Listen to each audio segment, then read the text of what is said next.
ஆஸ்திரேலியாவில் பெய்து வரும் அதிக கனமழை காரணமாக சேலம் மாவட்ட பள்ளி கல்லூரிகள் நாளை விடுமுறை.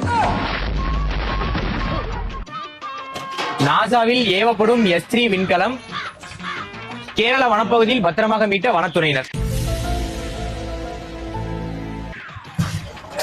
தெரியல. நாசாவில் ஏவப்படும் S3 விண்கலம் கேரள வனப்பகுதியில் பத்திரமாக மீட்ட வனத்துறையினர்.